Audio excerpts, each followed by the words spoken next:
Part B, Bodies Terrestrial, the Angel with the Sword. We are well into the first act of The Sound of Music, before Maria, played by Julie Andrews, starts singing Do-Re-Mi with the Von Trapp children. The lyrics describe that Do-Re-Mi supplies the ABCs of music, and is a very good place to start. The first 3 chapters of Genesis tell the story of Adam and Eve in the Garden of Eden. This is the Do-Re-Mi of Gospel astronomy. In the first chapter of Genesis, we are introduced to a reversal of the ascension language described earlier in this investigation, where Paul talks about a heavenly image, Orion, reflecting the earthly. In Genesis, we see the earthly, or terrestrial images that were made to reflect the heavenly, or celestial. Quote, "Then God said, 'Let us make mankind in our image, in our likeness.' So God created mankind in his own image. In the image of God, he created them. Male and female, he created them." The story commences in Genesis 2, 7-10. Quote, "The Lord God, Orion, formed man of the dust of the ground, and breathed into his nostrils the breath of life, and man became a living soul." End quote. The angel with a flaming sword in this story, the Lord God, has made a man, a terrestrial Orion, a living soul like the celestial one, but the man is made of dirt gathered from the terrestrial world. Quote, "And the Lord God planted a garden eastward in Eden, and there he put the man whom he had formed." End quote. The Lord God, who may traverse freely through all the ordinances, has built a garden in Eden on the celestial side of the veil. Quote, "And out of the ground made the Lord God to grow every tree that is pleasant to the sight, and good for food, the tree of life also in the midst of the garden, and the tree of knowledge of good and evil." End quote. The tree of life and the tree of knowledge of good and evil are representations of the multivalent Milky Way, as established above. Whether the tree is one or the other depends on the direction one is traveling. If ascending into the celestial kingdom, the Milky Way is the tree of life. If descending from the presence of God into the terrestrial kingdom, the Milky Way is the tree of knowledge of good and evil. The latter leads to death, and the former leads to eternal life. Quote, "And a river went out of Eden to water the garden." End quote. The river is the multivalent Milky Way, whose roots part into headwaters and fill over the ceiling of the underworld with water, dividing the terrestrial kingdom from the telestial, the only place where the sun in its glory cannot minister because it is night. Now that the 3 worlds have been established, the Lord God has gotten back to the little Orion made of dirt. We'll be reading from Genesis 2, 15-18 and 22-25. Quote, "And the Lord God took the man and put him into the Garden of Eden to dress it and to keep it. And the Lord God commanded the man, saying, 'Of every tree of the garden thou mayest freely eat, but of the tree of knowledge of good and evil thou shalt not eat of it, for in the day thou eatest thereof thou shalt surely die.' The Lord God said, 'It is not good that the man should be alone. I will make him an helpmeet for him.' And the rib which the Lord God had taken from man made he a woman, and brought her unto the man. And Adam said, 'This is now bone of my bones and flesh of my flesh. She shall be called woman, because she was taken out of man. Therefore shall man leave his father and his mother, and shall cleave unto his wife, and they shall be one flesh. And they were both naked, the man and his wife, and were not ashamed." End quote. We will focus here on the fact that the terrestrial woman and the terrestrial man, although paired together according to the law of heaven, are out of place in the Garden of Eden. It would be as though the Lord God had taken a pair of wildebeests from the safe side of the river, coursing through the African savanna, and placed them on the side where hungry lions wait to feed on them. They are completely unlike those on the celestial side of the veil, and vulnerable to destruction. They lack Orion's garment, which when worn, turns a wildebeest into a lion. Here comes the astronomy. We can imagine an ancient storyteller pointing out the constellations as they appear above the horizon. Remember that the story picks up on the celestial side of the veil, where the Leo and Cancer constellations preside. We'll be reading Genesis 3:1, 3-15, and 20-24, and I'll be adding parentheticals when a constellation is mentioned. Quote, "Now the serpent Hydra was more subtle than any beast of the field, Taurus, which the Lord God, Orion, had made. And he said unto the woman, Yea, hath God said, Ye shall not eat of every tree of the garden? And the woman said unto the serpent, We may eat of the fruit of the trees of the garden. But the fruit of the tree, Milky Way, which is in the midst of the garden, God hath said, Ye shall not eat of it, neither shall ye touch it, lest ye die. And the serpent, Hydra, said to the woman, Ye shall not surely die. For God doth know that in the day that ye eat thereof, then your eyes shall be opened, and ye shall be as gods, lions, knowing good and evil." End quote. In this passage, Eve is talking about partaking of the tree through the ordinance of death. But the serpent is talking about partaking of the tree without tasting of death, by initiation in the mysteries. After considering her options, Eve opts for the way of the mystery initiate. Quote, "And when the woman saw that the tree was good for food, and that it was pleasant to the eyes, and a tree to be desired to make one wise, she took of the fruit thereof, and did eat, and gave also unto her husband with her, and he did eat. And the eyes of them both were opened, and they knew that they were naked, and they sewed fig leaves together, and made themselves aprons. And they heard the voice of the Lord God, Orion, walking in the garden in the cool of the day. And Adam and his wife hid themselves from the presence of the Lord God amongst the trees of the garden. And the Lord God called unto Adam, and said unto him, Where art thou? And he said, I heard thy voice in the garden, and I was afraid, because I was naked, and I hid myself." End quote. Adam was afraid because he realized he was a wildebeest among lions. Quote, "And he said, Who told thee that thou wast naked? Hast thou eaten of the tree whereof I commanded thee that thou shouldst not eat? And the man said, The woman, whom thou gavest to be with me, she gave me of the tree, and I did eat. And the Lord God said unto the woman, What is this that thou hast done? And the woman said, The serpent, Hydra, beguiled me, and I did eat. And the Lord God said unto the serpent, Hydra, Because thou hast done this, thou art cursed above all cattle, Taurus, and above every beast of the field.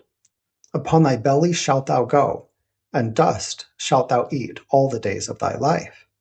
And I will put enmity between thee, Hydra, and the woman, Cancer, and between thy seed and her seed. It, Leo, shall bruise thy head, and thou shalt bruise his, Leo's, heel." End quote. It is most instructive to look at a star chart to see how in this prophecy of Adam and Eve's future exaltation, the constellation Hydra is always challenging Cancer. Meanwhile, Leo hovers just above the length of Hydra, with the heel of his forepaw in striking distance of Hydra's fangs. Despite the danger, Leo is equally poised to crush the serpent's head. The tension between the three sojourners in the Garden of Eden is unmistakable and as eternal as the heavens. Quote, And Adam called his wife's name Eve, because she was the mother of all living. Unto Adam also, and to his wife, did the Lord God make coats of skins and clothe them. End quote. Aside, the original Hebrew does not specify the type of skin used. Perhaps the most intuitive reading would suggest that the skin provided is the hide of a lion, so that Eve and Adam, in wearing the garment of a lion, would become lions. But this isn't quite right for our purposes, or else Hydra, in tempting them, would have been their true teacher. Before Eve and Adam could wear a lion's skin, they had to be initiated in the world, seal by seal, ordinance by ordinance. Therefore, Adam and Eve were cast out of the garden in order to have the terrestrial experience. Having satisfied the ordinances of initiation, in time, they would be welcomed back into the garden, where once they had only been brief visitors. On their return, they would be given the garment of Orion and would be able to traverse freely through the veil. Then what kind of skin was provided? We reasoned that it wasn't the skin of a dead animal at all, whether lion, bull, sheep, or any other animal.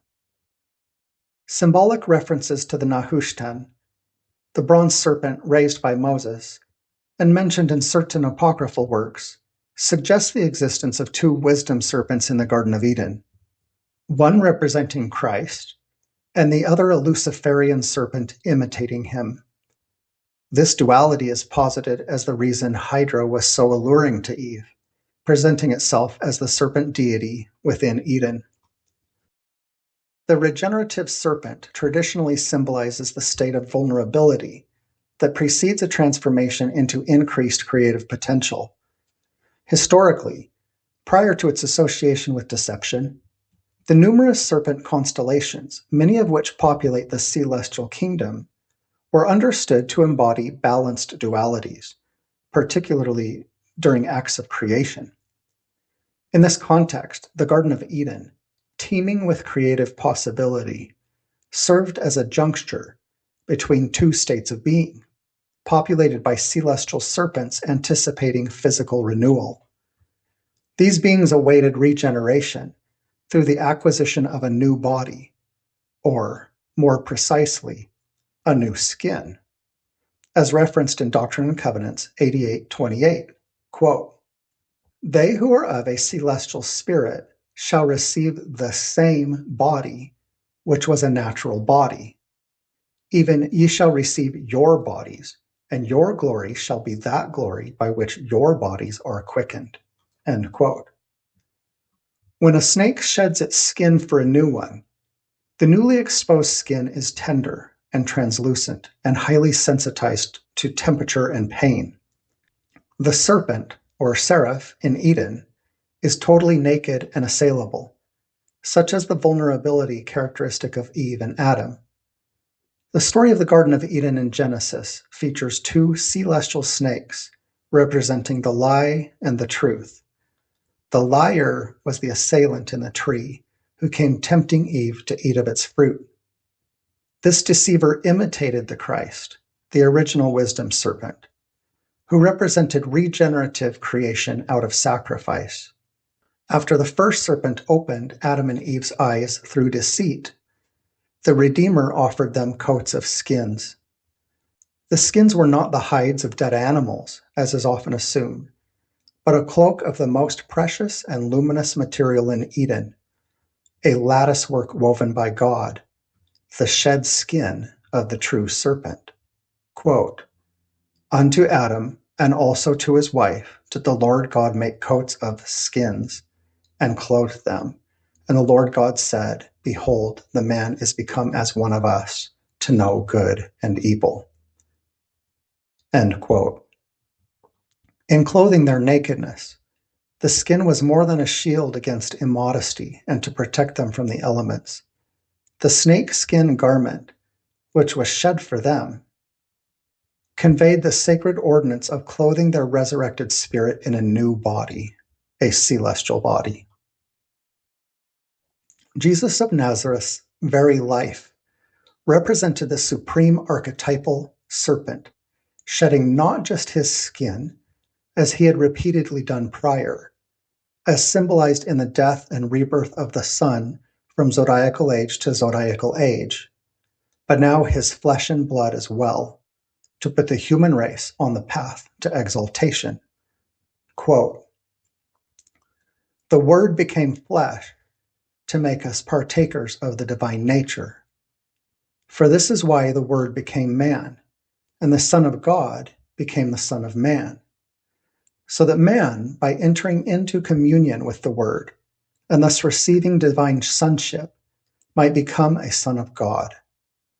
For the Son of God became man so that we might become God. The only begotten Son of God, wanting to make us sharers in his divinity, assumed our nature so that he, made man, might make them gods." End quote.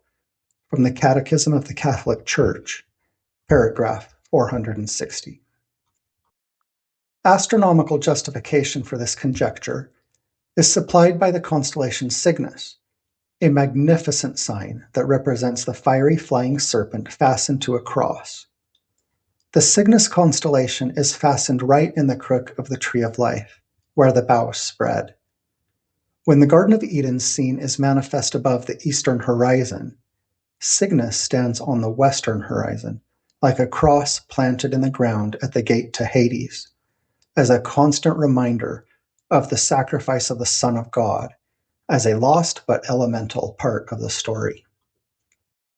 Quote, "And the Lord God said, Behold, the man is become as one of us, lions, to know good and evil. And now, lest he put forth his hand, and take also of the tree of life, and eat, and live forever." End quote. Note that the tree of knowledge of good and evil has become the tree of life. The image of a lion reaching his paw into this tree to partake of its fruit and live forever will resurface in Mithraism. In the fourth of 7 seals, called Leo, the initiate ascending from the terrestrial kingdom toward the celestial kingdom is drawn through the veil and into the celestial kingdom by a lion's paw worn on the outstretched hand of the Father, Pater. Quote, "Therefore the Lord God sent him forth from the Garden of Eden, the celestial kingdom, to till the ground from whence he was taken, the terrestrial kingdom. So he drove out the man, and he placed at the east of the Garden of Eden cherubims, Gemini, and a flaming sword, Orion's flaming sword, which turned every way to keep the way of the tree of life." End quote. In this telling, rather than carrying his sword on him, Orion, the Prince of Peace, has left the flaming sword behind in the terrestrial world. This detail prefigures Orion's singular significance to the Roman Mithraic mystery that we will explore below when we talk about the tauroctony scene.